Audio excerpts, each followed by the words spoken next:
in American politics if only we have the courage together to seize it. Calling for cooperation on a number of issues, but making it clear a border wall is highest on his list. Now is the time for Congress to show the world that America is committed to ending illegal immigration and putting the ruthless coyotes, cartels, drug dealers, and human traffickers out of business. The president was interrupted by applause 98 times, but many of the Democrats in the House chamber choosing not to take part. A handful of Democrats skipped the speech altogether.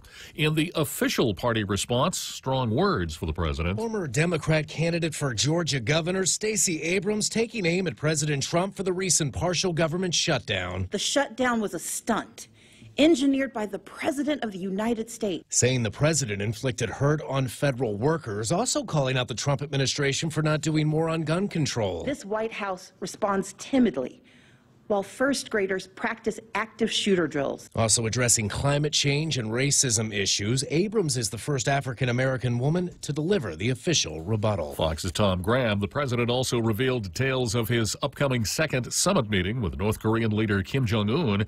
They'll meet February 27th and 28th in Vietnam. Wall Street stocks closed Tuesday higher. The Dow up 172 points. NASDAQ gained 54. The S&P 500 added 12 points. Dow futures trading slightly higher. This is Fox News. Introducing Exchanged, Guam's first online and mobile remittance to the Philippines. Exchanged is the easiest and fastest way to send money to your family and friends anywhere in the Philippines. Download the Exchanged app or visit their website, exchanged.me. Sign up, remit, and get a chance to win a trip for two to Manila. Deluxe accommodations at the Belmont Hotel at Resorts World Manila. So sign up and remit now at Exchanged. Promo ends March 2nd, 2019. Conditions apply. Also avail of Exchange dollar to remit promo. Visit exchange.me for details. There's a reason every day a Guam homeowner is getting a solar system installed by Micronesia Renewable Energy. It's because MRE is the most trusted name in solar. With more solar energy solutions than any other solar company on island, homeowners have a choice to go solar for zero money down or take the path to ownership. Whichever way, it keeps our skies blue and your pockets green. And with the most experienced solar technicians and an energy production guarantee, there are no worries. Call 632-2613 for a free consultation. MRE, the smarter choice. The president of Eastern Virginia Medical School says his institution will try to learn what led to racist photographs in yearbooks, like the one on Governor Ralph Northam's graduate page from 1984.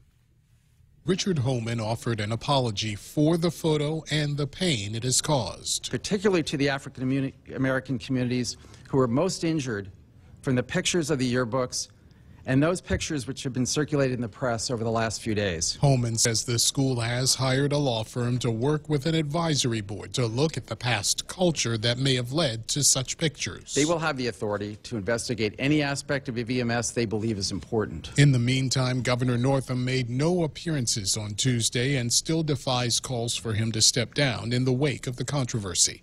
Gernal Scott, Fox News. Jake Patterson, the man accused of kidnapping 13-year-old Jamie Kloss and killing her parents, is due in court on Wednesday for a preliminary hearing to determine if his case should go to trial. The girl escaped after being held for 88 days. Fiat Chrysler announcing a big truck recall. 660,000 heavy-duty trucks, including some Ram 2500 and 3500 pickups for model years 2013 to 2017, could lose steering control if a critical nut comes loose. A New England farmer looking for a new line of work after having a change of heart while driving to the slaughterhouse. The 60-year-old farmer is out about $13,000 after, while on the way to slaughter, he diverted to an animal sanctuary, all because he was overcome with emotion about turning his lambs into chops for the dinner table. It's not like it's the first time he's taken animals to be butchered. He's been a farmer since he was 13, then on his parents' farm. He says he could tell the animals knew their fate,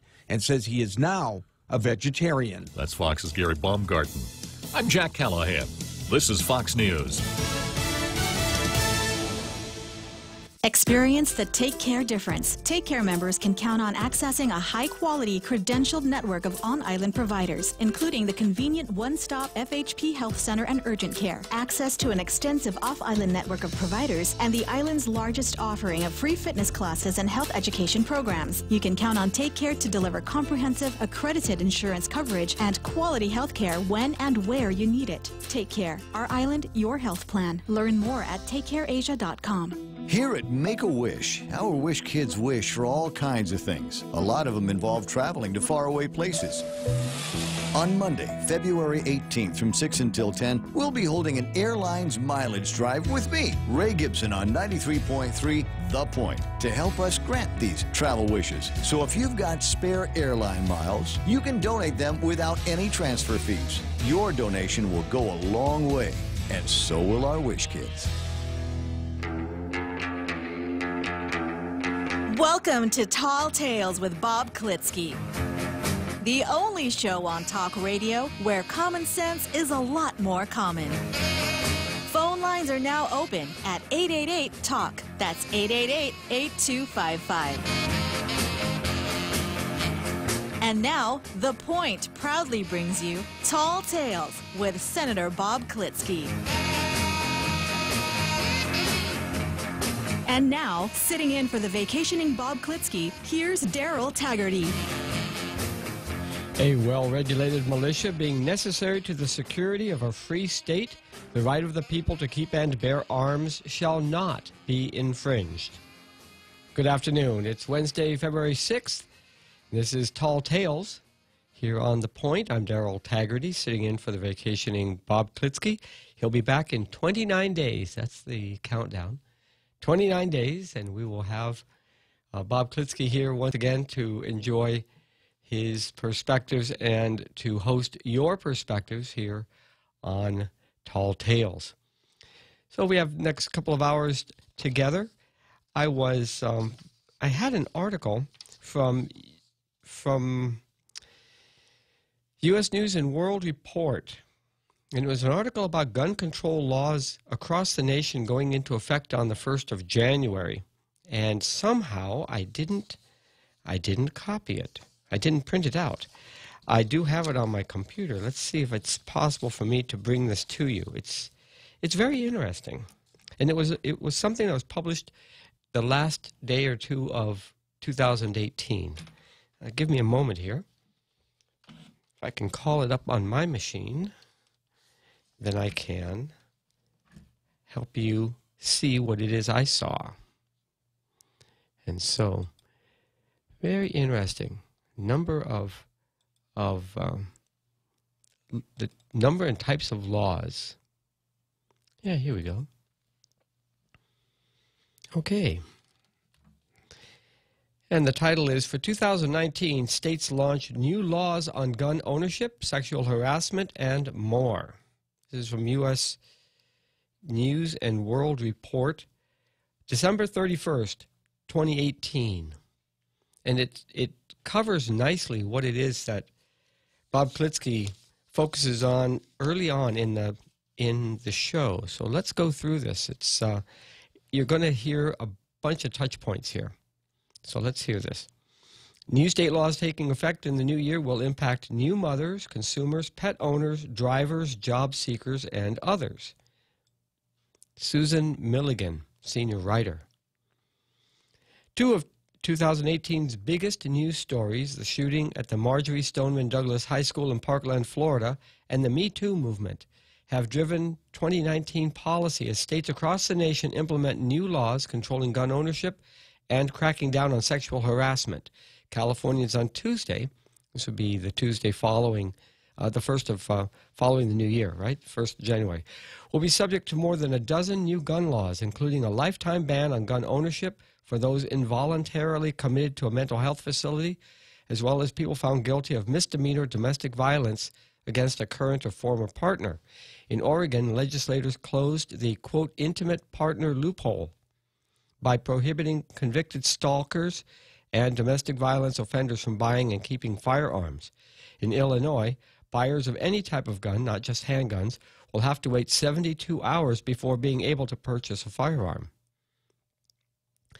A slew of states have also passed laws taking effect January 1st that are meant to empower sexual harassment victims and prevent the offense through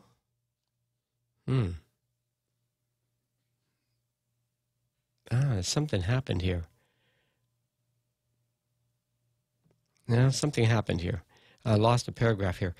Golden State will also ban employers from requiring workers to sign releases of liability in exchange for employment or a bonus. California will ban employers from requiring workers to sign releases of liability in exchange for employment or a bonus. Delaware, New York, and Washington, meanwhile, are imposing new requirements on sexual harassment policy. In New York, for example, state contractors will have to draft sexual harassment policies and train their workers on them. So, state contractors in New York. The looming laws reflect the strategy many activists and policymakers have adopted as Washington remains mired in gridlock and inter-party hostility when the feds can't or won't act. Take it to the states. So while Congress feuds on matters ranging from health care to wages to protections for transgender individuals, states are making their own way. The February 14th shooting at the Marjorie Stoneman Douglas High School in Parkland, Florida, for example, spurred students there to lead a nationwide effort to limit guns and the kinds of people who can own them. Congress did not act, but a number of states did. California's new laws include a requirement that gun shops post signs warning of the rules and dangers of handling guns, as well as an increase from 18 to 21 in the minimum age to buy a long gun. 5 other states, Washington, Florida, Hawaii, Illinois, and Vermont, passed similar laws in 2018. Illinois will also impose a, quote, too dangerous, end quote, litmus test, allowing police or family to file an order of protection to prevent a mentally unstable person from having a gun. Washington State will raise the age to own a semi-automatic weapon from 18 to 21 and will require the buyers to prove they have completed firearms safety training. Oregon Governor Kate Brown cited the Parkland shootings as she signed a law meant to protect victims of domestic violence. Quote, "We know we have more to do," Brown said in a statement.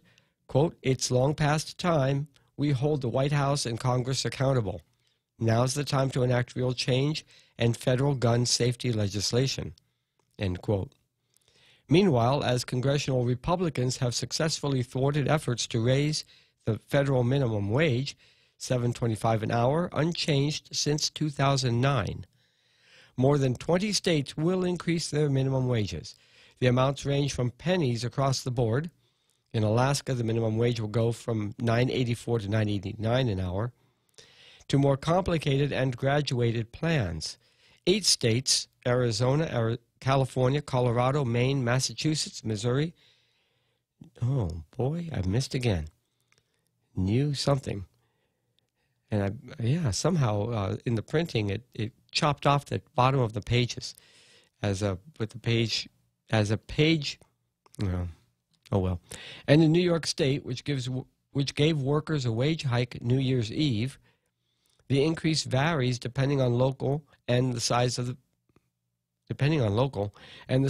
business, with the rate highest $15 hourly for New York City workers at larger companies. Proponents of the $15 an hour standard say state action is encouraging.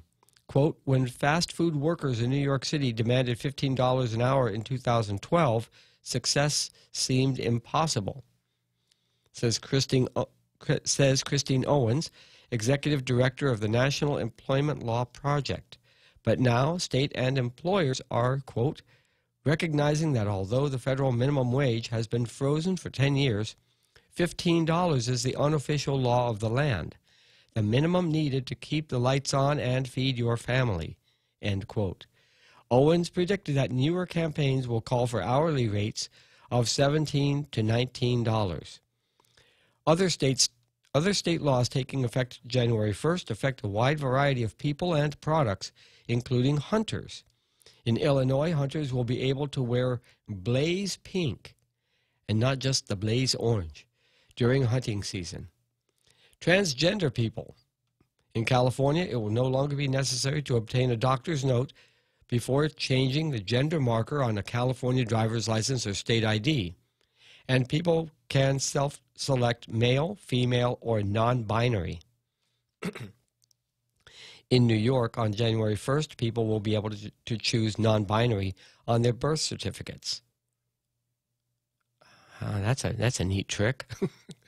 Illinois will allow courts to waive the requirement that name changes be made public, a move that protects transgender people who fear harassment if people learn of their transition.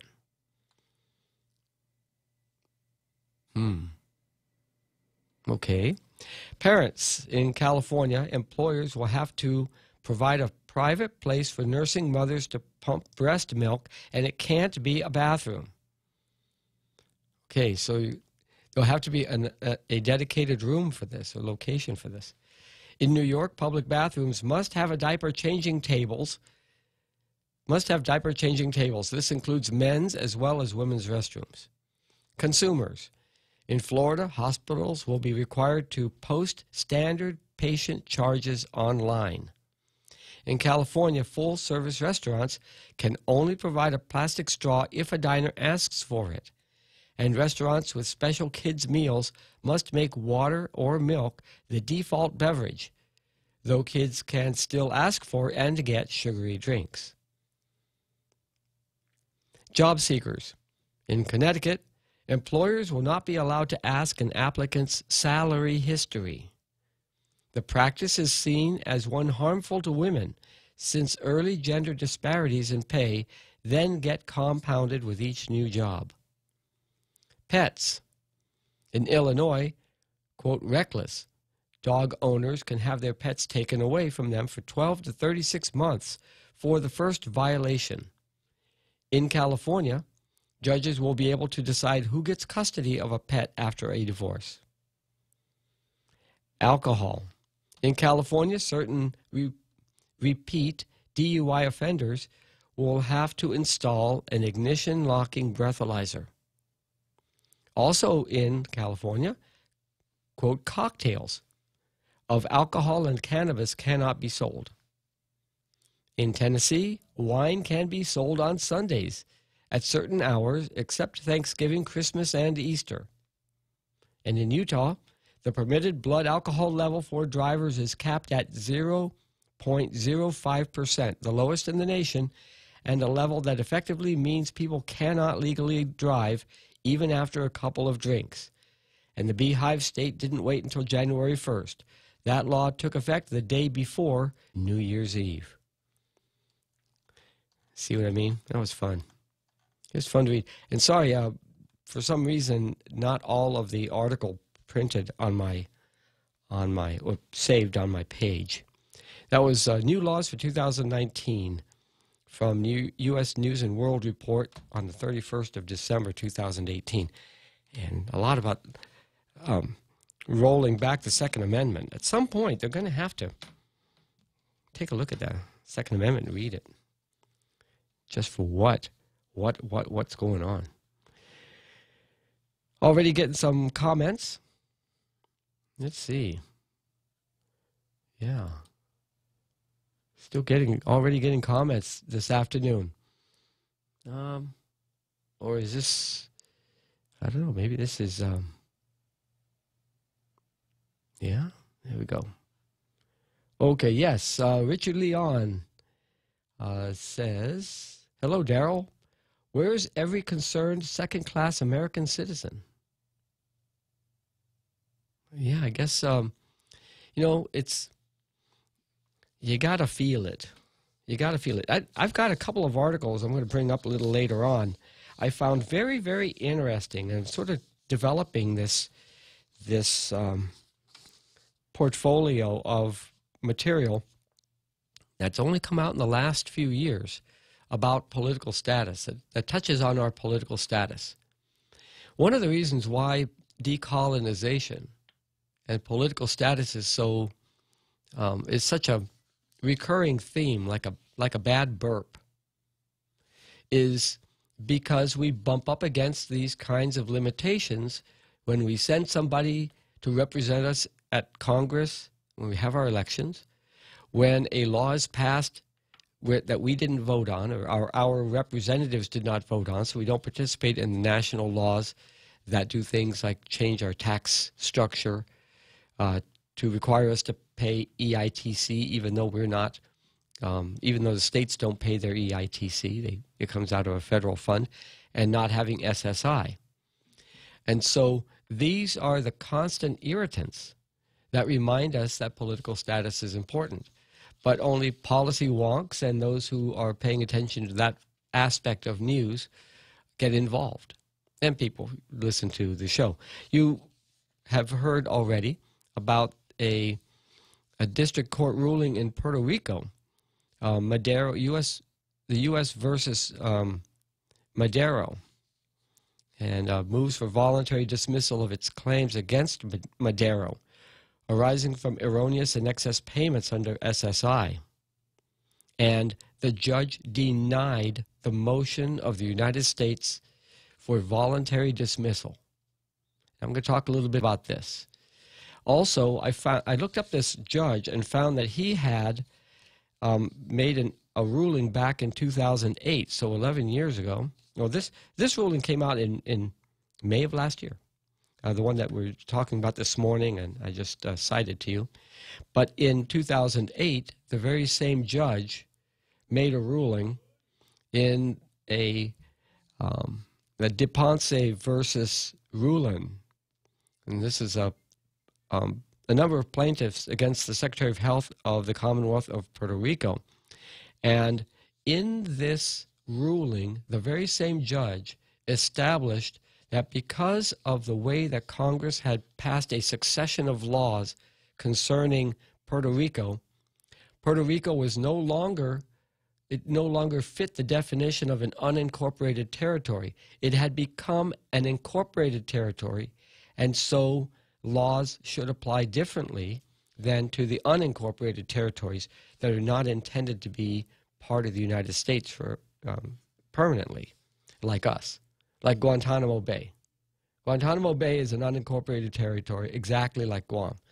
It just doesn't have an organic act for its residents.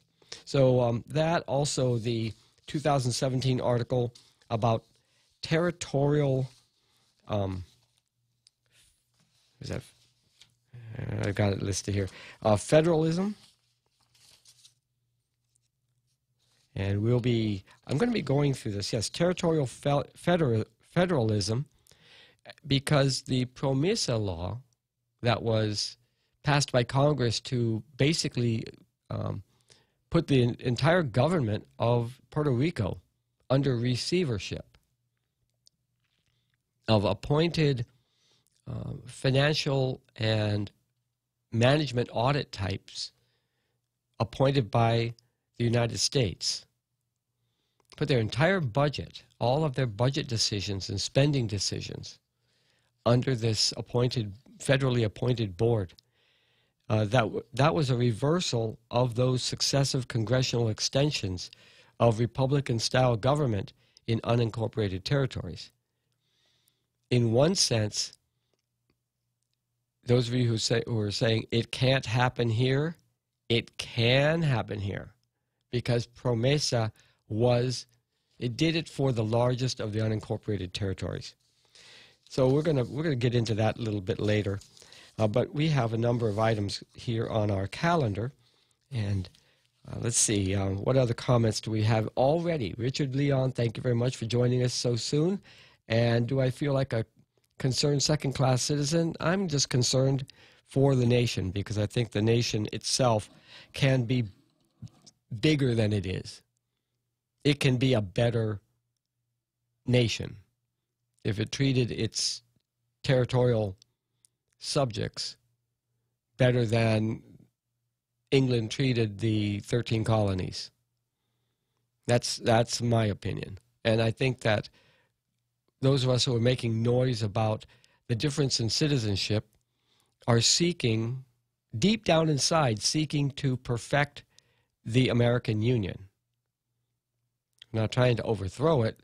It's trying to point out the inconsistencies and hypocrisy that have been imposed over lifetimes of its territorial subjects. Never intended under the Constitution to have territorial subjects. And so, that's kind of where we are. Tito Guay is with us, saying, good afternoon, sir. Good afternoon to you, sir. Richard Leon says, does GovGuam have any sexual stories? Or is it called Chakma stories? Well, I'm sure they do. I'm not working for GovGuam right now, so I don't have any that I can just pull out and cite. You know, of course, changing the names to protect the guilty. But, you know, people being people. And, you know, the young being young. And the middle-aged acting, you know, having midlife crises. And, you know, these things happen. They do. But it's human behavior or misbehavior. Javier Italic, yay, Congressman San Nicolas is doing great.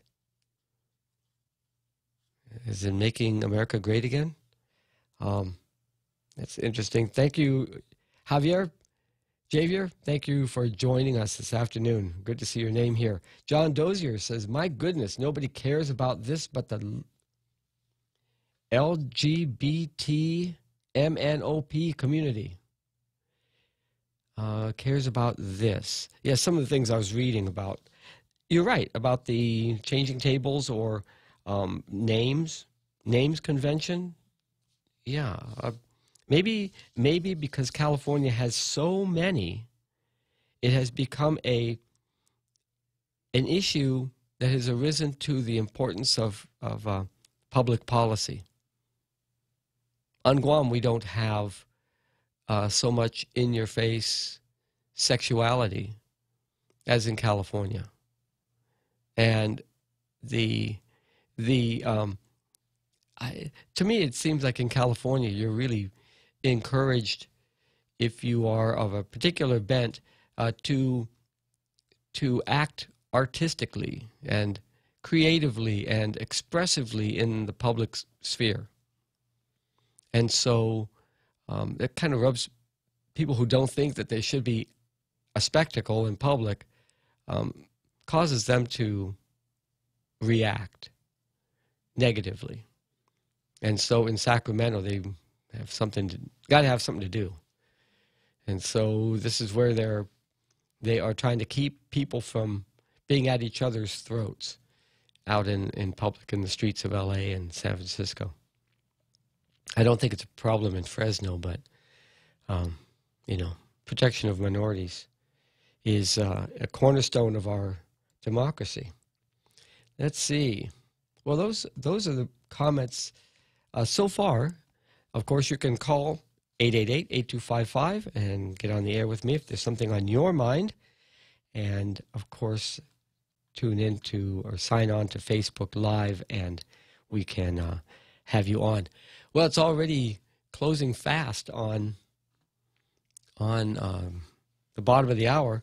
We're going to be having John Gibson with Digging Up History coming up real soon. Yesterday he had an item that we all know about so intimately because we live out in this part of the world, but I'm sure in the States it was news.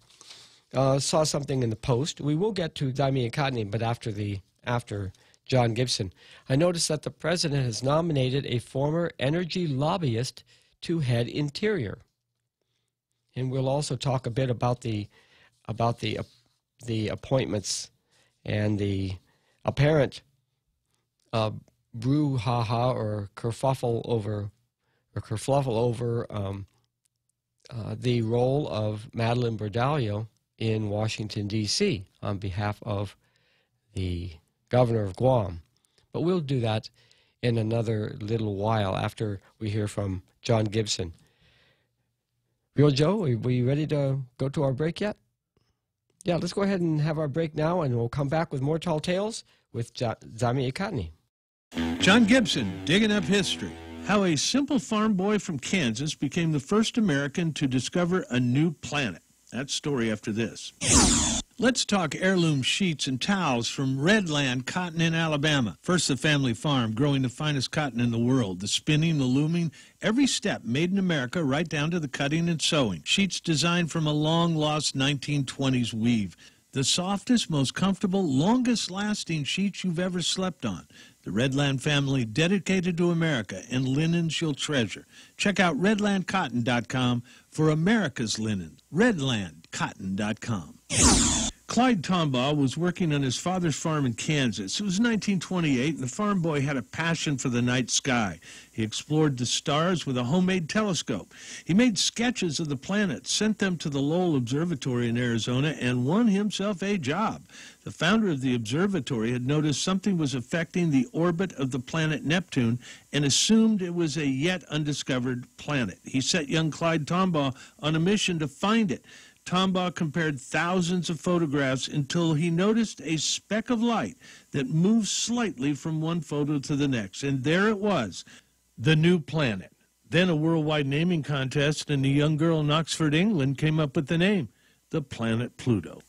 I'm John Gibson, digging up history. Yesterday, we began our conversation on the topic of workplace bullying, defining the issue and talking about laws that deal with it. I'm Jerry Roberts, and at 7:20 a.m. on The Ray Gibson Show, we'll give some ideas on how to prevent the problem before it gets out of hand and you're facing costly legal trouble.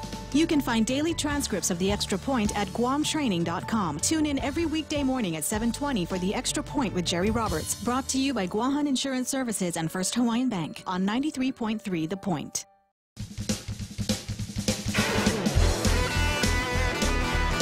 And now back to Tall Tales with Bob Klitzkie, the one radio show politicians don't want you to listen to. Call now, 888-TALK. That's 888-8255. And now, sitting in for the vacationing Bob Klitzkie, here's Daryl Taggarty. Here. Welcome back to Tall Tales. I'm Daryl Taggarty, in for the vacationing Bob Klitzkie. And let's go to our Dami Ikatni portion of the show. There we go. Music. Maestro, please. We've got two. Well, do we really have two opinions today?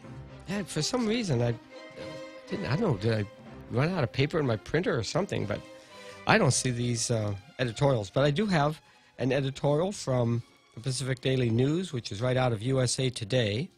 And, of course, I'm just going to sort of gloss over that one because, seriously, we can, you can listen to other times of the day and night here on The Point and hear all about the national news, the national opinions and examination of national stories.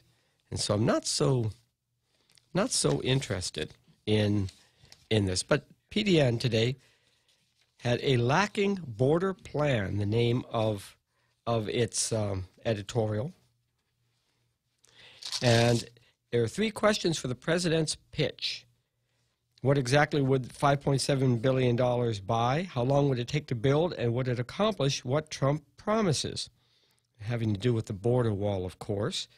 And a lacking border plan, the name of the editorial. I am not going to devote time to this. I think it's been adequately covered, and I'm not really prepared to do a post-mortem on the State of the Union address. I did listen to parts of it. I thought it was a very, very good speech.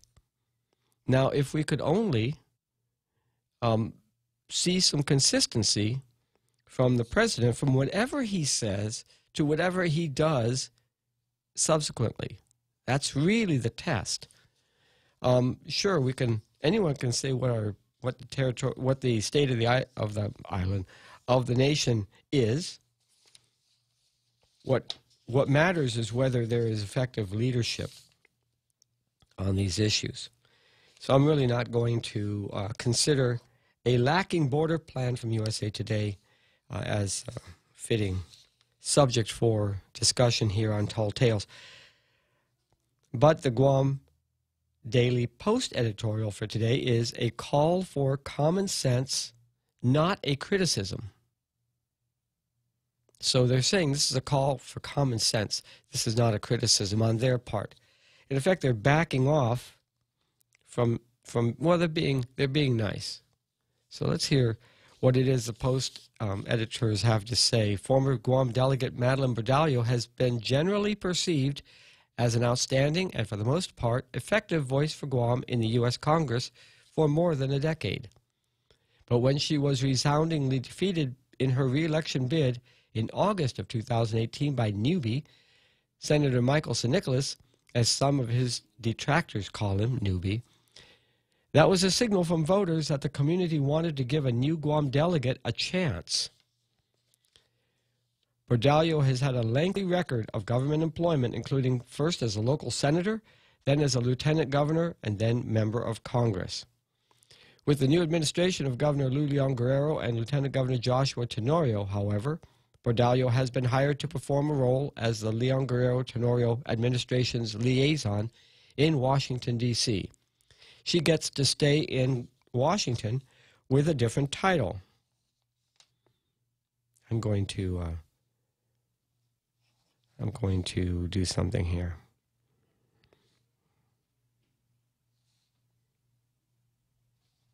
Okay, there's some words here that, anyway, I'll get back to this in a moment. The new administration saw the need to tap her nearly 16 years of experience in Washington in hopes that her presence would put Guam at an advantage. There is a wrinkle, however, in the hiring of Bordallo as the administration's liaison in Washington, D.C. The U.S. House of Representatives has a prohibition, which is built into federal law, against former members of Congress lobbying or discussing any official business with current U.S. lawmakers for a year from the end of their congressional term. When the Guam Daily Post asked Bordallo Monday about the limitations on what she can do, she acknowledged, quote, "I can make appointments for the governor, but that's all," end quote.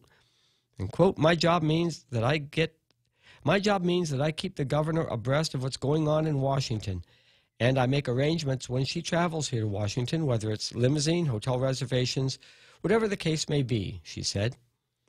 Bordallo's pay is $50,000 a year. A previously released staffing report states, the new administration has stated the previous administration of Governor Eddie Calvo paid Bordallo's predecessor, Margaret Metcalf, $100,000 a year. When it comes to the Trump White House, Metcalf had an extra edge. She had connections and access in the Trump administration, something a Democrat like Bordallo might find tough to get. Well, with Bordallo needing an office assistant and the cost of office rent in the heart of Washington, D.C., the cost for this liaison office can readily add up.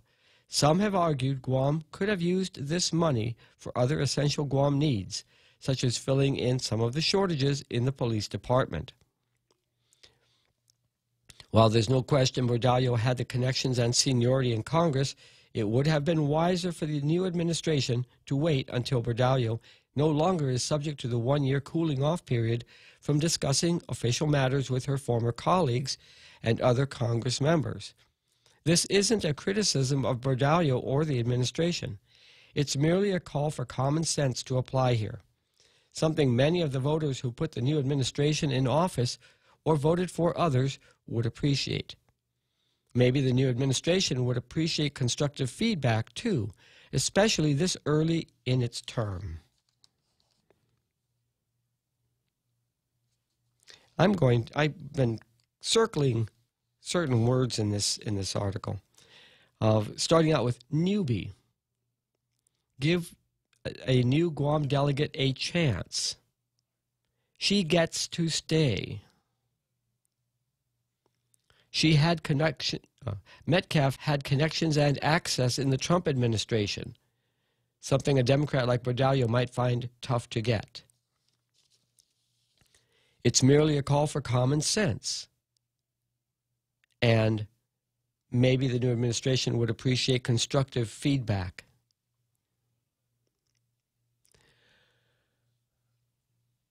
I am disappointed once again in the Post, and I'll tell you why.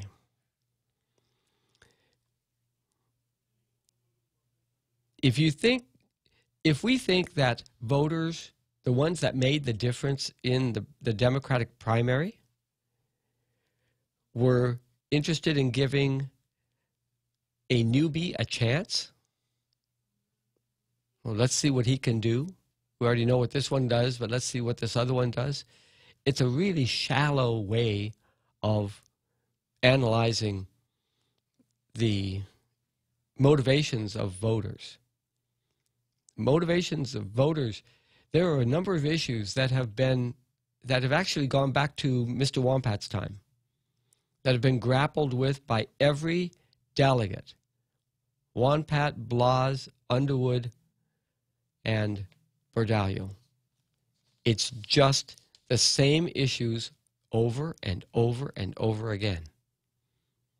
But with each successive delegate, disappointments on those issues become resentment at the polls.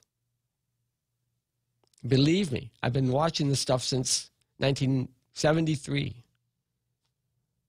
My first job in government was with Mr. Wompat's office in D.C. as an intern in '73. His first year as a congressman. And the same issues. Same issues. And then she gets to stay in Washington with a different title. Did she want to stay in Washington? Is that something that she really wanted to do? She liked living in Washington and not on Guam? The editorial attributes, I don't know, it's like a favor. Getting to stay in Washington with $50,000 salary is difficult.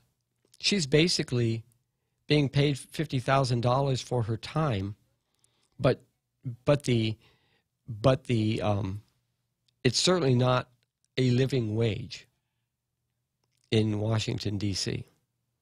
That's difficult to live on in D.C. And certainly, yes, she would need the rent for the office because that's where people can actually contact, and also a staffer so that she's not, in case two phones ring at the same time or she has to go out to a meeting. The biggest point that's missing from this editorial that the editorial staff at the Guam Daily Post just don't get is that there's a whole branch of the government that Madeline Bordallo can talk to because she's familiar with the issues, and she would be briefed by the staffers on Guam on the details of the issues going forward to meetings. So they don't have to fly all the way to D.C. to have the meeting. She can just pick up the phone, schedule a meeting, and go. Not on the Hill. Not on Capitol Hill. That's for Delegate St. Nicholas to do. That's his job. That's his beat. That is his beat. He can't effectively go to the executive agencies and talk about this stuff. Any of Guam issues. His staff can. But if there's a representative from the governor of Guam who is concerned about something that's going on at one of the local agencies that has a grant or is subject to some ruling, a regulation, or a law, to do the groundwork on the issues. These have to be discussed at a staff level as a preparation for elevating it to decision-maker time. Refine the issues and bring it forward where there is agreement. And where there's not agreement, that's when it goes over to Delegate St. Nicholas to put it in a bill for some kind of legal relief. But Madeline Bordallo can represent the governor of Guam to the executive branch and not at the White House. She doesn't have to go straight to the White House. But she can go to meetings with people in State Department, Commerce Department, Interior, representing the governor of Guam, not lobbying her former colleagues on Capitol Hill. That she has to stay away from there. She can go and she can observe, but she cannot represent the governor of Guam on Capitol Hill. That's the prohibition. So you really missed the point, Post. And Margaret Metcalf didn't even live in Washington, D.C., so she wasn't even going to meetings. If she had to go to a meeting, she'd fly over from California. And she got $100,000 for that. And I don't know what she was doing. I worked for this for the Calvo administration, and I never saw anything that she was doing. Maybe I wasn't looking close enough. Anyway, I sure hope you guys do better in the future over at the Guam Daily Post. I'm glad you're paying attention, but you're not paying attention. There was an article today in PDN. Governor weighs hiring lobbyist in Washington, D.C. This is on page 3. And it further develops this story. The governor said that Bordallo is not a lobbyist. And local law allows the governors to spend as much as $1 million of the office budget, of the governor's office budget, for lobbying efforts, including hiring a firm or organization to provide lobbying and consulting services with the federal government on any of 18 different areas, such as military buildup, decolonization, veterans issues, Section 30 funding, and compact impact funding. And this is not lobbyists to Congress. These are lobbyists to executive agencies, to the Department of Defense. Leon Guerrero said some of the issues that Guam may need a lobbyist for include access to foreign labor under the federal H-2B visa program, Medicare and Medicaid, federal payment of EITC, and the military realignment. Quote, we are looking at possibly doing that if it's going to be beneficial and it's going to expedite the outcomes that we want from D.C. Then we will look at that, she said. And then the governor explains, quote, basically what I had asked her to do is to help us just make inroads to seeing people, to making appointments, and who are these key people that I should really be talking to in whatever federal issues we're looking at, even domestic issues that have some indirect relationship with federal issues, our federal issues. That's the first half of the article. The second half of the article has to do with Major General Roderick Leon Guerrero was not fired. He resigned. I just, when I read the second half of this, I was thinking, this kind of looks like James Mattis leaving, but maybe it's not a good parallel. Let's see. Online, Jose Martinez said, apparently Bordallo possessed the secret immunity idol. Immunity idol. And let's see if I can figure that out. Or if you can, Jose, you can explain a little bit more. I'll get the point here. Richard Leon says, MZ Bordallo, the loser, needs to go. She's lost touch with reality. The war claims say that. MZ Bordallo believed she was going back again. You know, she did think she was going to go back in again. But I need to point, in case those of you have a really compartmentalized idea of what Congress is about, our delegate is one member. There's about seven or eight of them that don't vote on the floor. They can vote in committee, and they can propose bills and have staff to help push them through the committees where they are referred. But if you don't remember, as a Democrat, she was in the minority party for the last how many years? Most of her time. And so the difficulty that we ran into with the war reparations, it was stuck, and then all of a sudden it came popping out, and then it still was stuck because it was a different committee that had to appropriate the money. And her staff, I think, should have caught this early on and known this and had a parallel track and didn't. And for that, yeah, you know, the voters turned her out because they didn't like the whole idea that Section 30 monies to be paid for would be paying for the reparations. Anyway, we'll be back with more Tall Tales after this break. Family Finance has been serving the people of Guam since 1959, and they'll continue to be there for you in the years to come. Whether you're looking to get a personal loan for that summer vacation or paying off those long overdue bills, Family Finance has got you covered. Apply for a personal loan from $1,000 up to $3,600 by calling Family Finance in Agutya at 475-4545, Upper Tumon at 647-5626, or in Dededo, 633-4473. Family Finance, serving the people of Guam since 1959. Attention homeowners, MRE solar energy systems now come with battery storage for zero money down. This means that your home will have power even when the island power isn't available, like during power outages or during and after storms. The inconvenience of not having power for your home is a thing of the past. It's solar with battery storage exclusively by Micronesia Renewable Energy. Don't be left in the dark. Call 632-2613 for a free consultation. MRE, the smarter choice. Now, more Tall Tales with Bob Klitzkie. Spitting truth like watermelon seeds at a summer picnic. Call now, 888-TALK, 888-8255. And now, sitting in for the vacationing Bob Klitzkie, here's Daryl Taggarty. And welcome back to Tall Tales.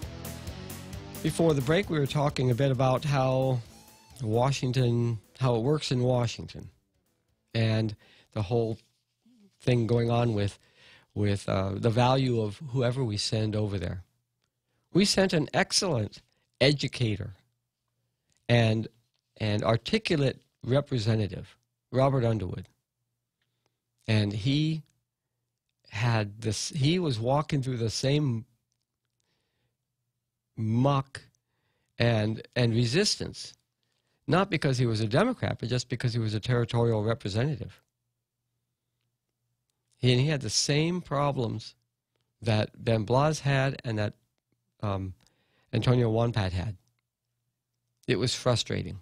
He wanted to come home. He was happy to be done with that grind. It's a lot of grind and very little to show, because it's really not up to the one. There's no delegation. We have a delegate. States have a delegation of 2 senators, at least 1 congressman. The larger states have 2 senators and 45 congressmen. That's their state delegation. We have a delegate. A delegate.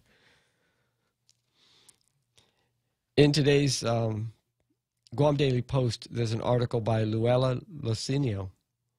Agreement for self-determination study not final. I find this to be so odd. During the first Commission on Decolonization meeting of this administration, the Commission discussed a memorandum of agreement for a self-determination study funded by the federal government. The study will look into each of the 3 political status options as noted by local law: independent, statehood, and free association.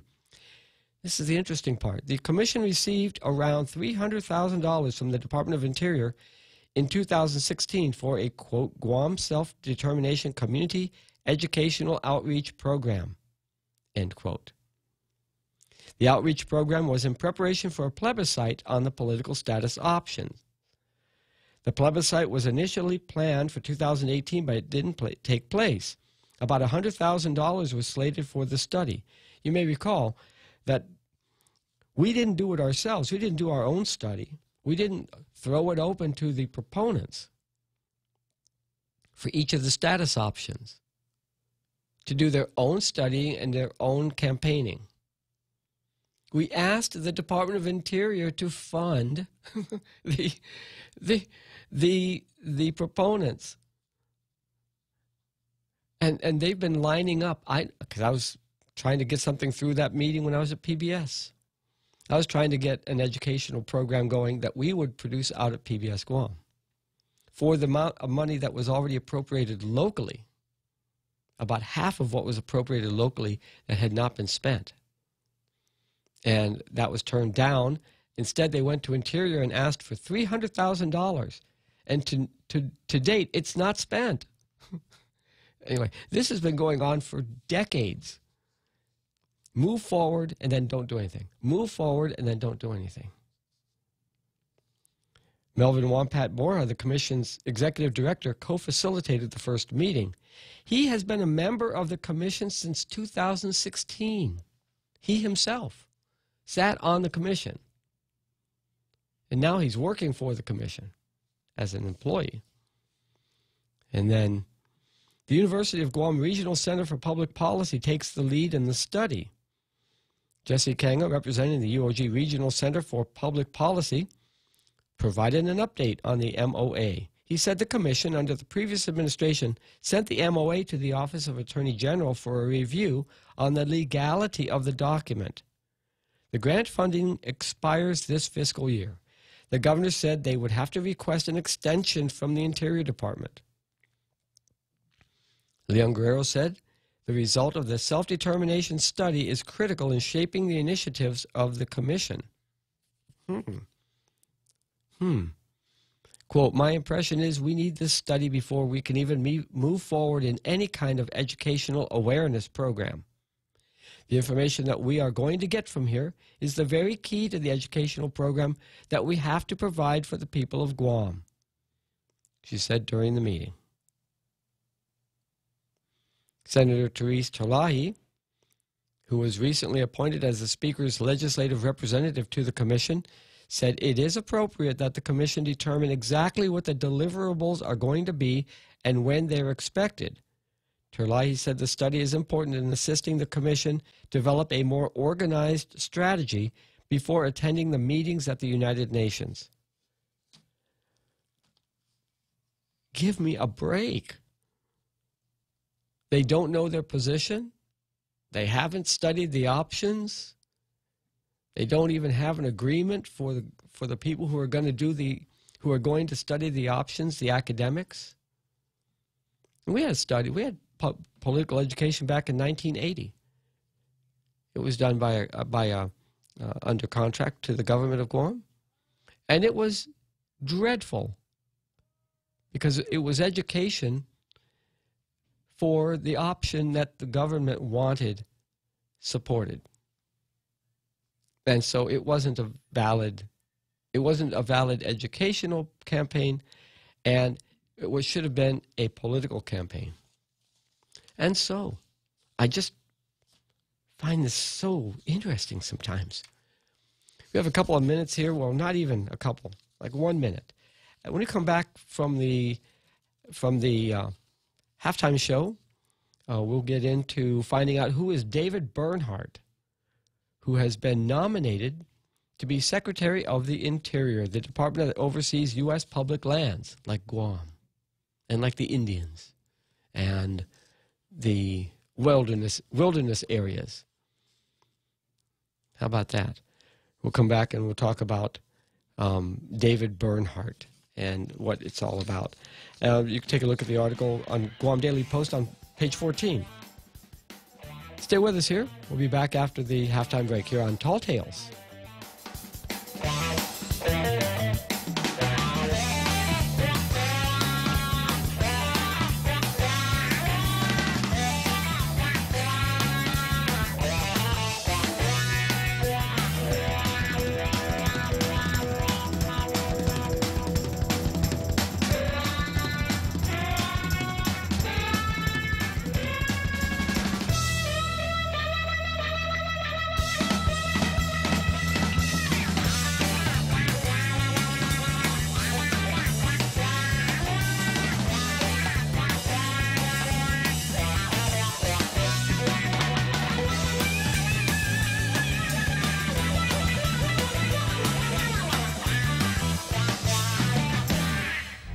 The Point is KUSG, Hagåtña, Guam, 1350 AM, 93.3 FM, and 104.3 HD3.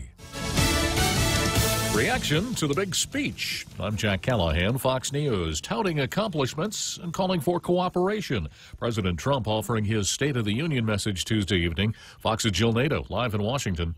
Some things we expected from the president during the address Tuesday night. Defend our very dangerous southern border and to lower the cost of health care. But there were some issues he brought up we haven't heard him speak much of lately, like paid family leave, fighting HIV, as well as getting money to tackle childhood cancers. My budget will ask Congress for $500 million over the next 10 years to fund this critical life-saving research. The president also announcing he'll be meeting with North Korea's Kim Jong-un at the end of the month, and that it's time to welcome American soldiers back to the U.S. from Syria. Jack? Jill offering the official Democrat response, former Georgia House Minority Leader Stacey Abrams. We can do so much more.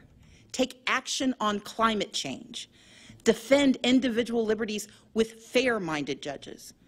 But none of these ambitions are possible without the bedrock guarantee of our right to vote. Abrams lost a close race for Georgia governor last fall and charged voter suppression was part of the reason. She blamed the president for the government shutdown and said while she's disappointed by the president's approach to our problems, she still doesn't want him to fail. President Trump only made a passing comment about ridiculous partisan investigations during the speech. On Wednesday, the Democrat-controlled House Intelligence Committee is expected to vote to send transcripts from committee interviews to Special Counsel Robert Mueller. A school bus driver shot and wounded Tuesday in Minneapolis after crashing with another vehicle on a snowy highway. There was one student on the bus at the time. He was not injured. The driver will recover. Police say the accused shooter has been arrested. This is Fox News. Hi, this is Ray Gibson from The Morning Show on 93.3 The Point. And we're celebrating our one-year anniversary this February. The Point is your news talk headquarters with top news, sports, weather, and traffic, and, of course, always a little extra. We want to thank our listeners, fans, and followers for keeping us on our toes and joining us on this journey. The Ray Gibson Show Anniversary Celebration is brought to you by Take Care, our island, your health plan.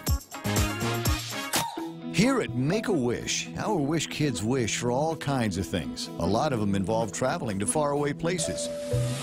On Monday, February 18th from 6 until 10, we'll be holding an airlines mileage drive with me, Ray Gibson, on 93.3 The Point, to help us grant these travel wishes. So if you've got spare airline miles, you can donate them without any transfer fees. Your donation will go a long way, and so will our Wish kids. A new study on internet security confirms possible danger in those old school methods. In light of Safer Internet Day, Google and market research company Harris Poll surveyed over 3,000 people on their understanding of web security. While 69% of those polled gave themselves an A or a B grade for protecting their accounts, 65% of the same group admitted to reusing the same passwords on multiple sites. 50% admitted to writing passwords down on paper. Results also showed a generational divide. Those 16 to 24 years old were found to be more likely to use two-factor authentication, while those over 50 were said to be more likely to use a different password for every account. Kristen Goodwin, Fox News. Slow iPhone sales may have cost Apple's top retail executive her position. The company announcing that Angela Ahrens will no longer oversee Apple's 506 retail stores and e-commerce operations. United Airlines, bidding to lure more high-fare paying customers, is planning to retrofit more than 100 planes to add more premium seating on key routes. They're also planning to start using a new 50-seat jet with mostly premium seats on board on some popular business flights.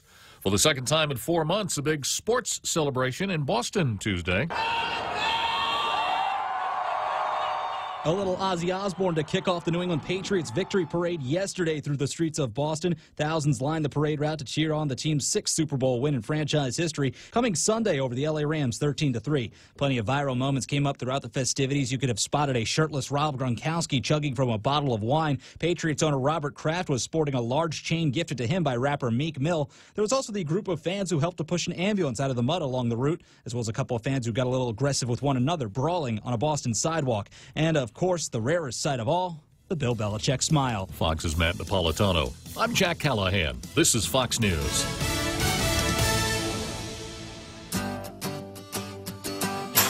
Always here to help you. This island is our home. Through the years we've been a friend to the neighbors we have known. Now we're banking on the future. Their services to choose. Bank Pacific, where others put branches, we place roots. There's a reason every day a Guam homeowner is getting a solar system installed by Micronesia Renewable Energy. It's because MRE is the most trusted name in solar. With more solar energy solutions than any other solar company on island, homeowners have a choice to go solar for zero money down or take the path to ownership. Whichever way, it keeps our skies blue and your pockets green. And with the most experienced solar technicians and an energy production guarantee, there are no worries. Call 632-2613 for a free consultation. MRE, the smarter choice.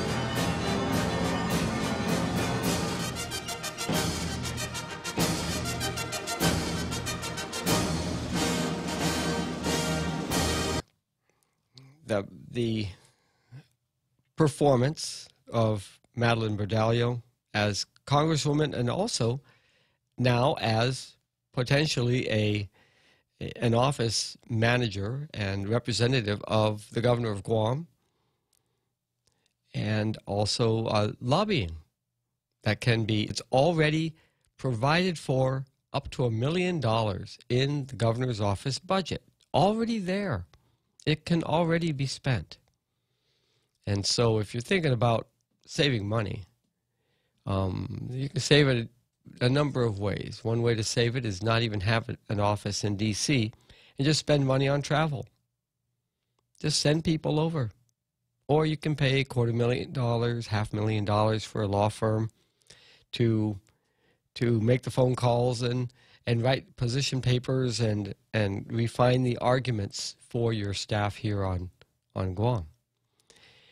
I've always thought that the most qualified person to be in charge of the Guam office, governor's office in D.C., would be Tony Babauta, because he has staff experience on both the House and the Senate, and in those positions he would have also dealt with all of the offices that would be have an impact on Guam. But, you know, he's got a more important office to fill, which is that of Chief of Staff, keeping an eye on the herd and on the issues and the foot traffic in the door up at the executive chambers. But personally,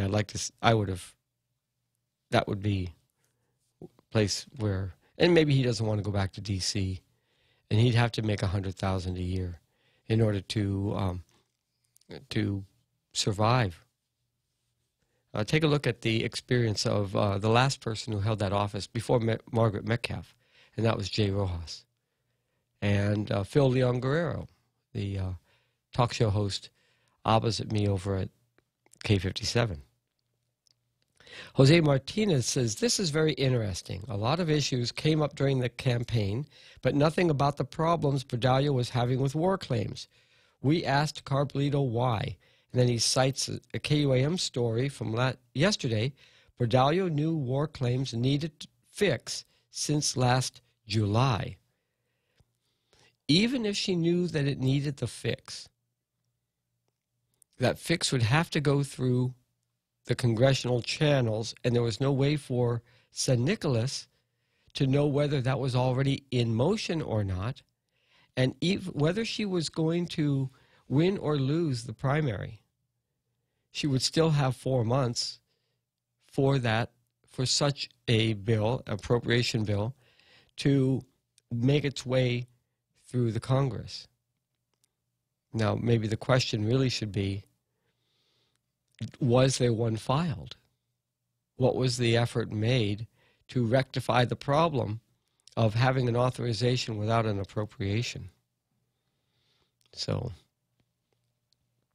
maybe they thought the authorization was sufficient, since it was coming out of Section 30 monies. You know, it could have been just as easily stated that the Section 30 monies we pay to Guam, Guam can use that money to make the awards directly, right? Or Guam must make the awards that our commission comes up with as the claims that were vetted and approved. Then all they had to do was notify the government of Guam to take the Section 30 monies, that they would not reserve the Section 30 monies at the federal level, but release all the Section 30 monies to Guam and have Guam pay that out directly to the approved applicants. That's another way to do it. The government of Guam doesn't have, the federal government doesn't have to embargo those funds, reserve to disperse. They can deputize the governor's office and the Guam legislature to do that. And that's also not being discussed here in the news. But, oh my goodness. Anyway, before the break, we were talking a bit about, thank you very much for your comments, Jose and Richard Leon. On page 14 of today's Guam Daily Post, here's a sleeper of an article. President to nominate former energy lobbyist to head Interior. Actually, he is a former energy lobbyist, but more importantly, he is the acting secretary at Interior. He's been the deputy since April of 17. So, you know, this is no surprise. Why would Reuters call him a former energy lobbyist? Well, he's a lawyer out of Colorado, and he's been working for Interior since 2001. He was hired and served as the Department of Interior solicitor from 2006 to 2009, among other roles. He was Deputy Chief of Staff and Counselor, the lawyer for Secretary of Interior Gail Norton, who was appointed under George Bush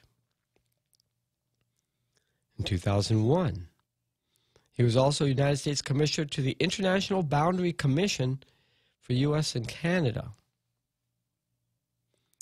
He served as Solicitor of the United States Department of the Interior from 2006 to 2009. President George Bush nominated him in November 2005, subject to Senate confirmation. He was sworn in 2006. After 2009, he went back to lobbying. He joined a Colorado-based law firm and became a chairman of the firm's natural resources law practice. Bernhardt's clients included Halliburton, Cobalt International Energy, Samson Resources, and the Independent Petroleum Association of America. And then through his company, he represented San Joaquin Valley's Westlands Water District in a lawsuit that sought to undo court-imposed protections for endangered salmon in the Sacramento-San Joaquin Delta. And he also represented the proposed Rosemont Copper open pit mine in Arizona, and was involved in representing other mining, oil, and extractive industries, such as groundwater pumping project in the Mojave Desert. And then he filed a lawsuit that sought for Westlands Joaquin Valley's Westlands Water District that sought to force the feds to make good on a commitment to build a multi-billion-dollar system to dispose of poisoned water resulting from toxic irrigation in that district. You know, this district, actually, I drove through that when I was visiting my sister in California. My brother-in-law was explaining this to me a couple of years ago. And then they dropped the lawsuit. And the House Natural Resources Committee approved the settlement, but rejected an amendment that would have barred former Westlands officials or lobbyists, including Bernhardt, from working on the drainage issue for 5 years. But he was an attorney and lobbyist for the water district, and then he delisted himself as a lobbyist so that he could become President Trump's, become part of the transition. And he was in charge of overseeing staffing at Interior along with Devin Nunes.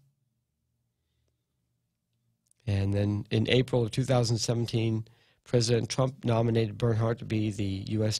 Deputy Secretary of the Interior, the top deputy, and the Chief Operating Officer of Federal Lands and Energy Agency. And he was criticized for being a high-powered lobbyist with conflict of interest concerns due to his firm's work on regulation issues with the Interior and his history of representing oil companies and agricultural interests. But he was confirmed, and he said he would apply the law and be honest with the science in reference to the Interior Department. And during the hearing, he said that the President's views, rather than the recommendations of scientists, would guide the Interior Department's policies wherever possible. He was sworn into office August 1st of 2017.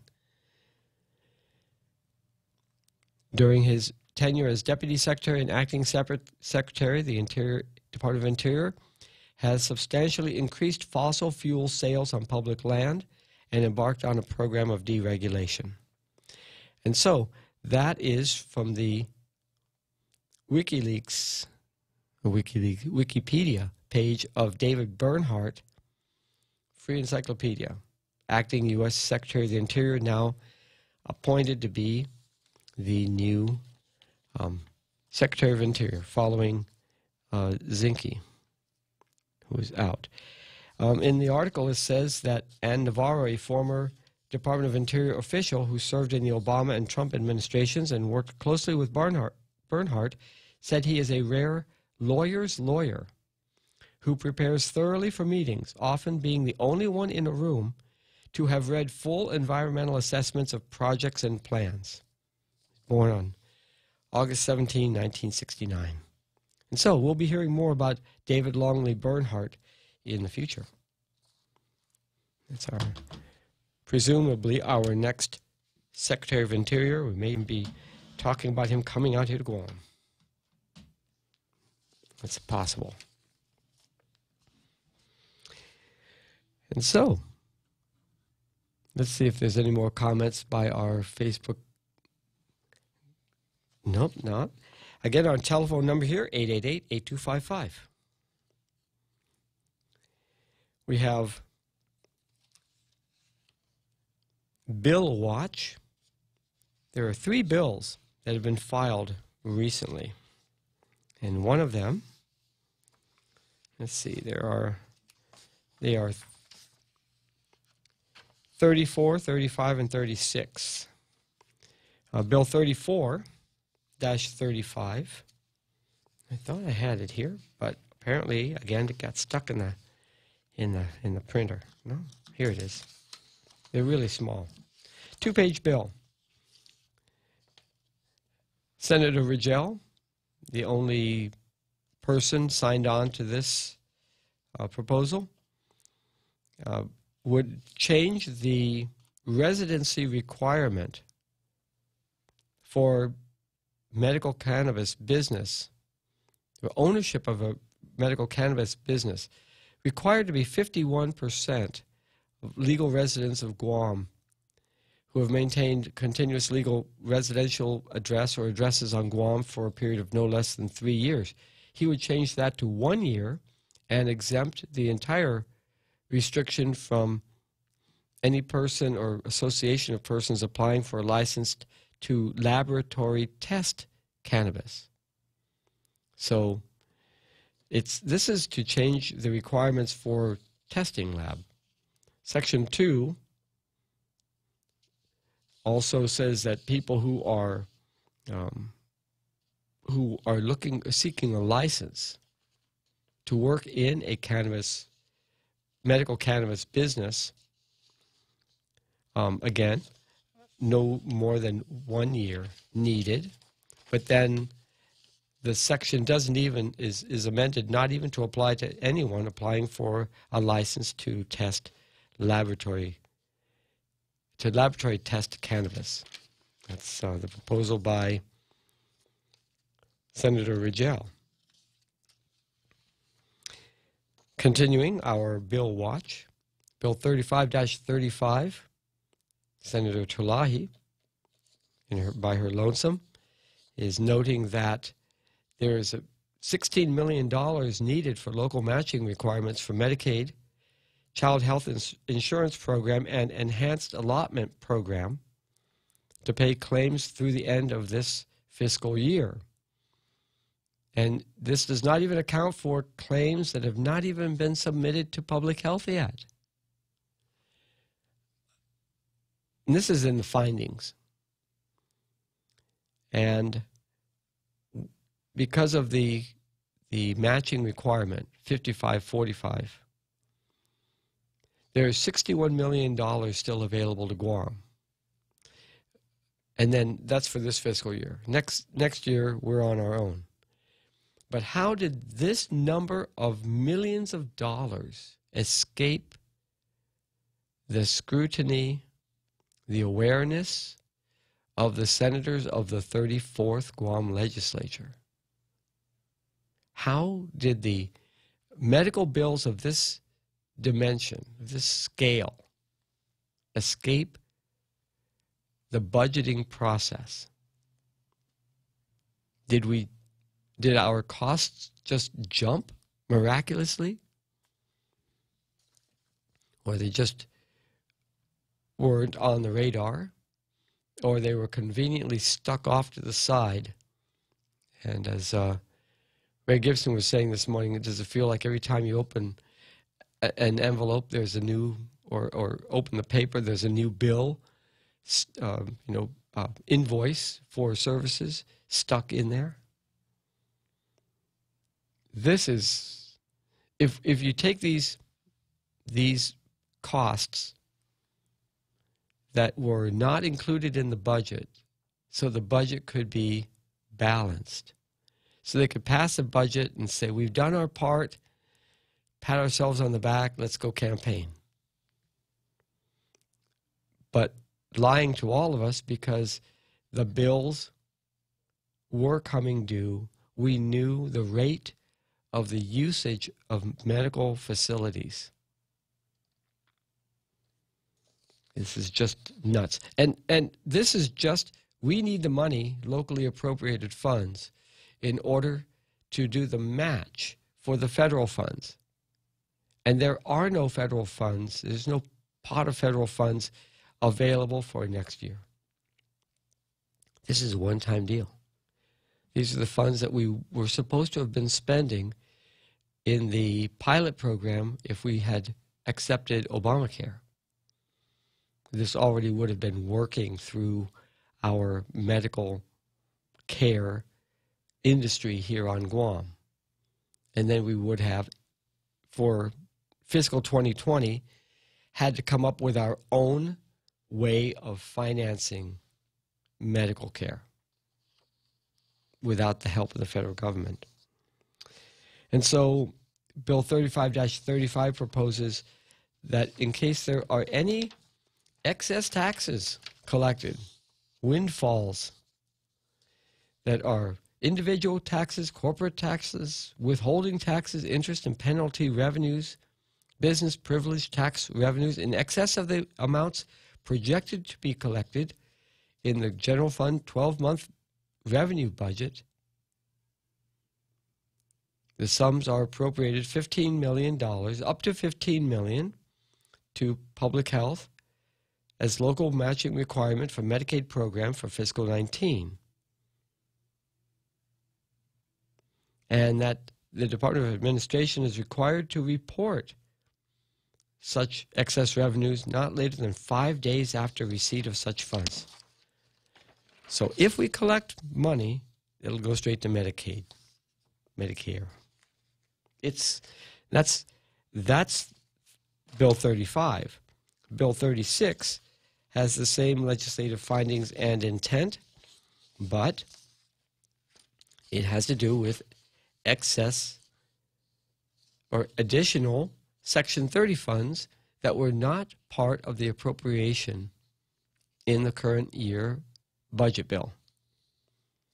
If Section 30 revenues net of overpayment for Make Work Pay tax credit are collected in excess of $78 million, the amount of the sum collected by GovGuam in excess of $78 million, but no more than $15 million, shall be appropriated to the Department of Public Health,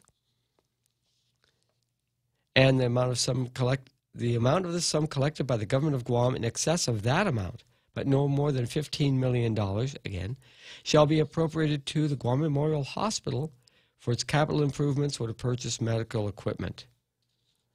So just in case we get more than what was estimated back when the budget law was passed in August of last year, if that's the case, then those monies will be used to pay for the matching and will also help the hospital. So are we looking at additional revenues, people paying off their taxes? It's a good thing that's being appropriated, but it seems that what we're doing is paying for something that should have been in the budget. The budget for some aspects of the government of Guam should have been cut in order to cover those medical obligations, or admit that we can't cover those medical obligations and tell the public, sorry, Charlie, we're not buying this for you. You're sick. There's the door. We're not paying all of the medical bills of everyone who walks in the door. Because that is also an option. The way that healthcare is structured and priced, is it designed to be something that's affordable by simply passing a policy saying we will take care of everybody who's sick? We will take care of the bills?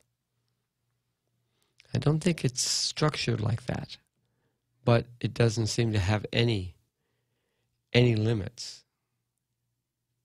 The industry doesn't have any limits, and the government of Guam appropriations don't seem to have limits and authorizations, and the agencies that run health care on behalf of the entire population of Guam don't seem to have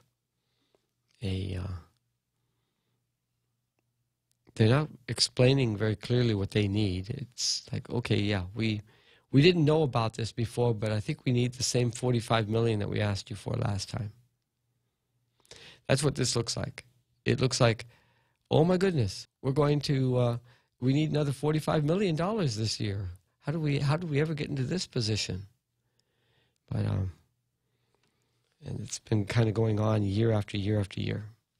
And it doesn't seem to get any better, but also there hasn't been any management audit of Guam Memorial Hospital to find out whether its money spending practices are smart and conserve funds and can be improved in a manner that impacts the bottom line without compromising medicine. I got it.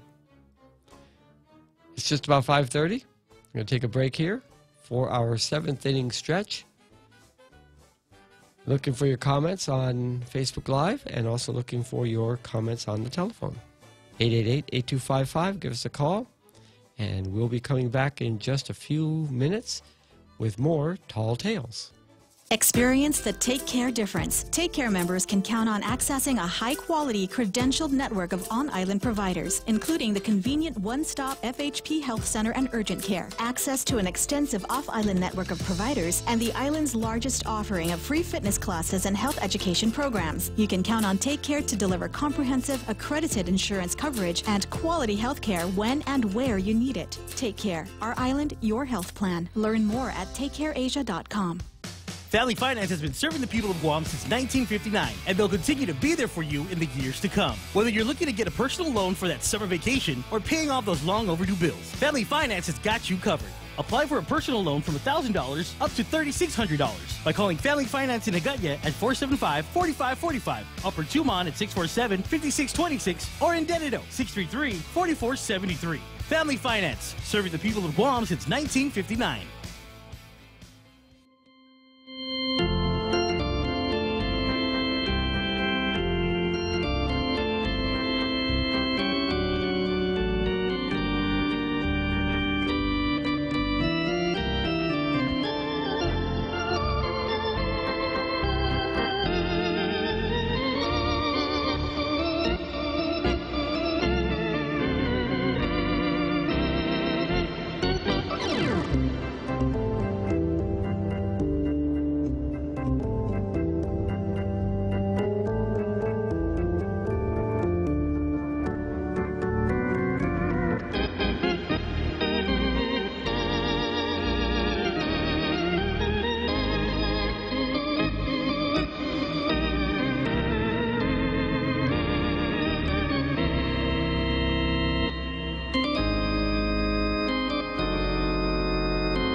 Back to the game. Back to the game. Thank you very much, Real Joe, for our seventh inning stretch. I'm Darrell Taggarty, sitting in for Bob Klitzkie. And we, over the past couple of days, we were talking a little bit about China and Guam's political status. And people saying, no, it's really far-fetched to think that the United States could sell Guam to China. If you were to go to this is not a direct parallel, but consider that an article is written by Marvick in the February edition of Pacific Island Times. It's under a heading of military, but its title is China's Marine Science, a Pretext for Building Maritime Power. At least 7 research vessels operated around Guam, the CNMI, Palau, and Micronesia in October of 2017. And it's a nice-sized article. Talks all about how marine science exploration in the waters in our EEZ and outside of our EEZ, in various seamounts and areas of interest to them, scientific exploration, have been going on through over the past couple of years. And there is no real restriction on them entering these waters, and they even have permission from an international authority to explore areas outside of our adjacent waters for the potential of deep-sea mining. And so I would take a look at this article if you're at all interested in the question of what interest would China have in Guam. They are already friendly with the Federated States of Micronesia, and the United States has basically said the our compact obligations are ending in, when is it, 2022? 2023, termination of U.S. grants under the Compact of Free Association. And they're going to have to get money from somewhere, and there is a country that has a lot of dollars saved up, banked, just stored, and that is China. And now they are aggressively looking at not only space, but the undersea areas that are in the vicinity of the Marianas and Micronesia.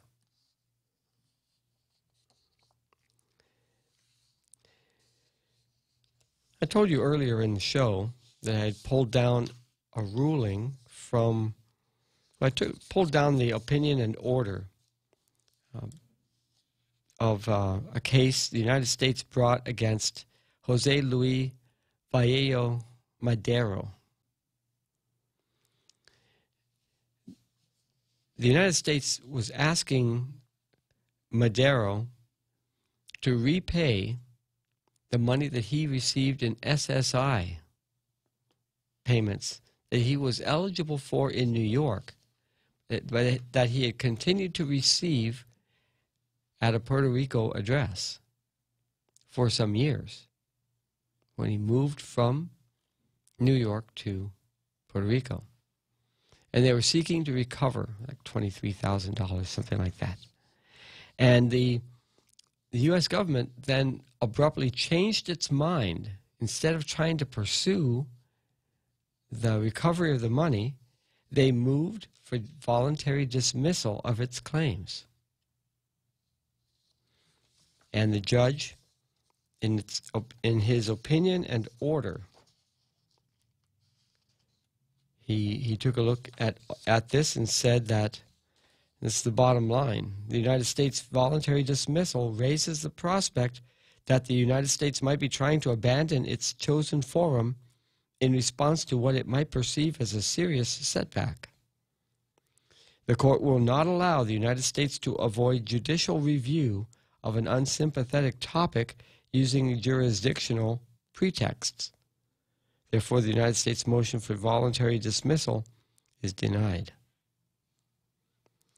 So Gustavo A. Gelpi, U.S. District Judge, I looked him up, and I found out that he is an appointed judge, and that the federal district judges in Puerto Rico are not 10-year appointees as they are in other territories.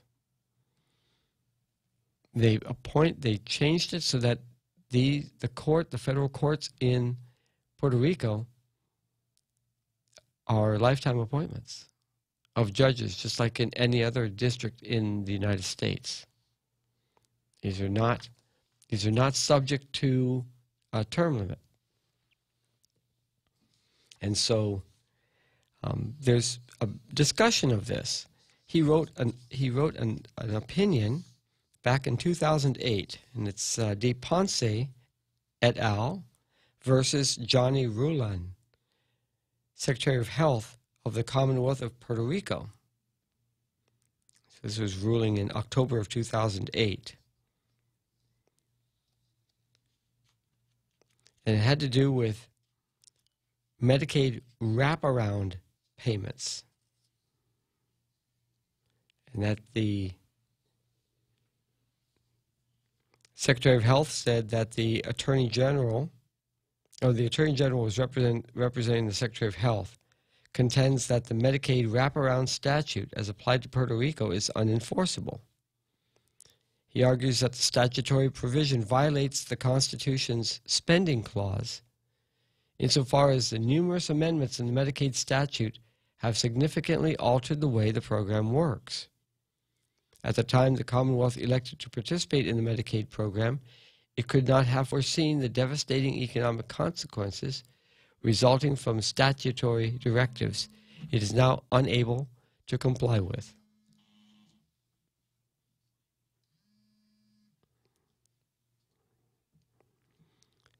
And so the Secretary of Health further argues that Puerto Rico cannot be treated by Congress in a manner disparate to the states. Since Puerto Rico has enacted its own constitution, obtaining the degree of autonomy and independence normally associated with states of the Union. Jurisprudence treating Puerto Rico disparately from states premised on the insular cases doctrine is anachronistic and thus no longer applicable. And this district court certified the constitutional challenges to the Attorney General of the United States, noting that the federal government's position would be essential to the court's ruling.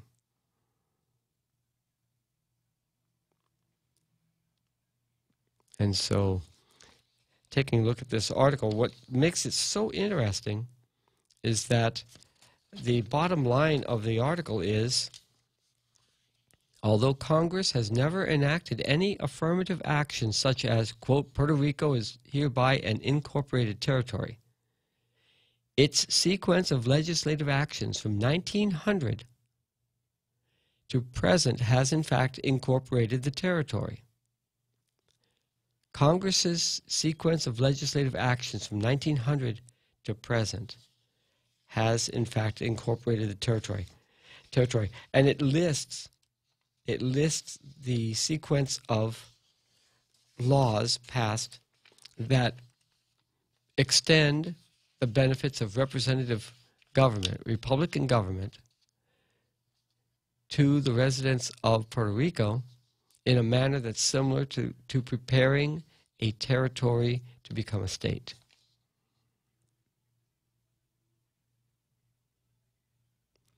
And so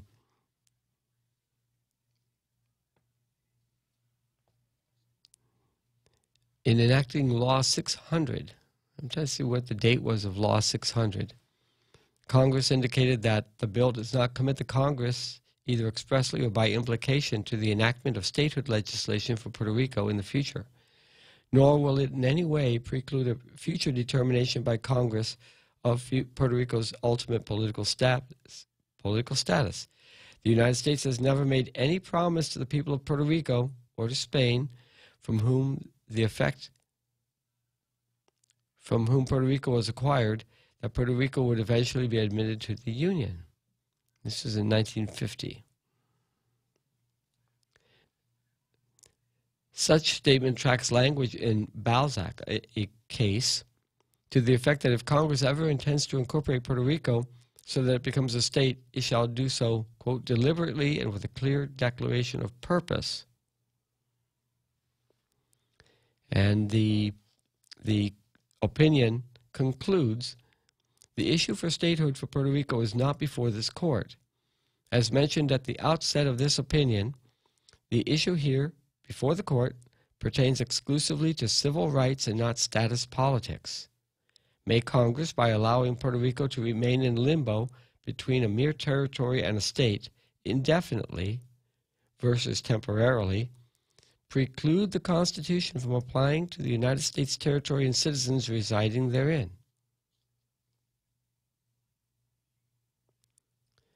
Another case, Bourmedine. It's clear that it may not. Congress may not preclude the Constitution from applying to Puerto Rico. Article 9 of the Treaty of Paris recognizes civil rights and political conditions are distinct concepts. And so, and then it goes, it doesn't really go on, it just says this issue is going to continue. But it also says that it is not overturning the insular cases. It simply makes the point that that Congress has made Puerto Rico an incorporated territory by making its local government resemble that of a state. And since it has, then it should be treated as if a state for the application of laws that apply to well, the laws that are imposed on for states to implement the Medicaid law and the proportion of local versus federal matching funds that are needed, because the 45-55 split of Medicaid funding does not apply to the states. It's like 10%. But out here in Guam, it's 45-55, and Guam has to come up with the balance, its share from revenues collected locally. Not so in other places. So that it's the same judge. And so we should really be looking at some of these rulings and find out whether there is something else to be done besides decolonization, but actually improving our status within the United States. And that's kind of what I was getting to with the decolonization discussion. Although, if we were to have the vote, of course it would be a vote that would be of our political status, eventual political status after the Organic Act. We also just touched on, but we're not going to finish it today, and that is whether you would have a constitution first or political status, the intended political status to be decided first. And we've had, with Puerto Rico, they had the Constitution first, and the Constitution that was approved in Puerto Rico went to Congress, that took out some items and put in some items, rewrote it in part, and it was passed by Congress as amended, and then it was ratified by the people of Puerto Rico for the changes. So all of these things are kind of coming up. I don't know whether this administration is interested in shouldering all of these changes, or if they have their sights set on something else, the other aspects of government. But if they have enough people looking at this question, then they should be on top of it sufficiently to move forward and not simply be present when time comes for meetings, simply saying, yeah, we're here at the meeting. We just flew into New York, we just flew into Washington for the meeting. We're here, but we have nothing else to say. There's, with the judicial branch getting involved, there is an opportunity to advance, together with Puerto Rico, the idea that we are already incorporated. For those people who want Guam to become a state, then this would be very, very good news. For those who want to become independent, not so good news, that we may actually have improvement of our status through judicial review. And so these things will be coming up.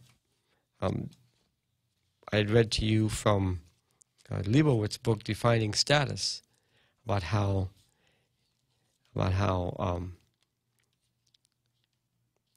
the judiciary has not, here,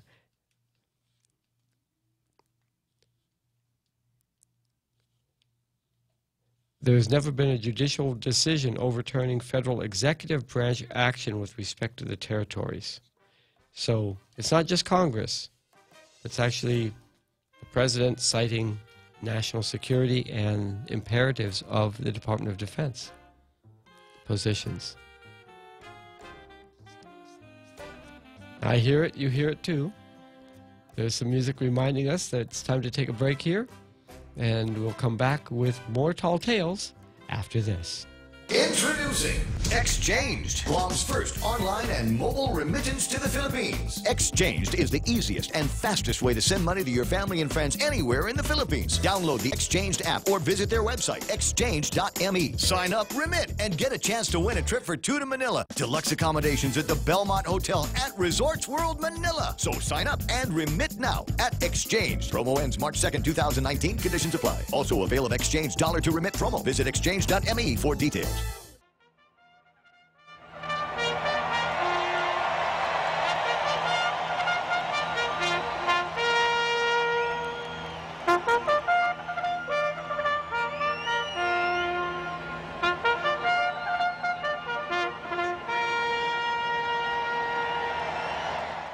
Okay, welcome back to Tall Tales, and we're in our home stretch here, and we will be was taking a look at some of the comments on Facebook, and also keeping an eye on the phone for any last-minute calls that might be coming in.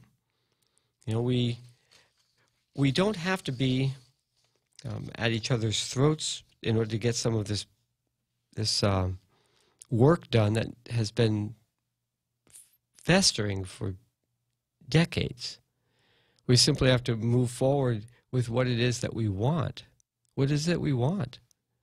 And express ourselves and have it be a public decision and move forward with it. As some of you may recall that I had suggested here on this program as a guest, as a call-in guest, that perhaps if we had a vote on political status and the vote came out as favoring statehood, that we would see the election results at 2 a.m. and we would wake up at 7 o'clock in the morning or 6 o'clock in the morning and get ready for the next day, having had our vote, only to find that the president has requested the Hawaii State Legislature to consider adding Guam as a new county of the state of Hawaii. Because that is certainly something that can be done. We can become a state. We just may not become a state of our own. We may simply become a county within a state that already exists by that state changing its boundaries. And the federal government cannot make that happen. It's up to the state to make that happen. I guess California could do it too, but because Hawaii is closer to us, they might have the advantage over California or Washington State to annex Guam. But certainly, by just simply changing the definition of the state boundaries with the agreement of the federal government, we could become a state. And this is just about as likely as the United States selling Guam off to the Chinese to satisfy trillions of dollars of debt. Would they pay $1 trillion for Guam? Well, that'd be I guess it would depend on how much undersea mining they expect to do, and why they would need Guam as an industrial center to transship the ore, or to transship the resulting product.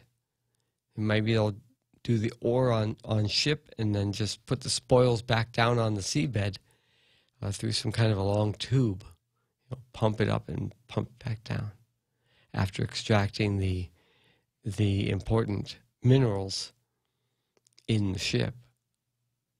These technologies have been around for a long time. These explorations started back in the 70s. And by the late 70s, the extent of the mineral fields was already known. What is being worked on now are scoping out the kinds of technologies that need to be built to access those mineral deposits at extreme depth. But the technologies exist, they just have to scope it, build it, and bring it out. And if it's cost effective. But certainly these deposits have been known since the early 1970s. Yeah, I was in college, I was writing about this. The undersea mining and the which islands, would it be Palau, would it be Yap, would it be Guam, or maybe one of the Northern Mariana Islands where the ships would bring the ore to be refined and transshipped out as valuable concentrated minerals. And also, where would those industries be where it would not have an environmental impact on residents of Micronesia? So we have these items. It's as easy as it's going to be as easy as going down to photograph, to video the wreck of the Titanic, or for James Cameron to go down sightseeing in the Marianas Trench. Because this is exactly the same technology. It's just a matter of scaling it for extraction industry. Like almost like oil derricks in the Gulf of Mexico, but shipborne that can move in case weather kicks up, and they need to be able to get the ships out of the way of typhoons and whatnot. So watch this space. Again, article in Pacific Island Times entitled "China's Modern Science: A Pretext for Building Maritime Power." And we are of interest to the Chinese. And the best way to counter this, not intending to incite fear in anybody in the listening audience, but the best way to deal with this is not by fear, but by becoming interested enough in political status to move forward with the question, get these questions resolved in a manner that takes our preferences into account, and then move forward with determining what kind of a government we will have in the decades to come, instead of where we are, simply being a possession, and it's up to somebody else to decide who we belong to and what kinds of rules will be made for civilian habitation of this island anyway, that we have under our own political control as residents to a limited extent. I'm Darrell Taggarty. I've been with you since 4 o'clock this afternoon. Thank you very much for tuning in and for participating on the Facebook Live. And I'll be back tomorrow afternoon at 4 o'clock. Don't forget, Ray Gibson will be here at 6 a.m. with The Point from 6 until 10 tomorrow morning. Have a good evening, everybody.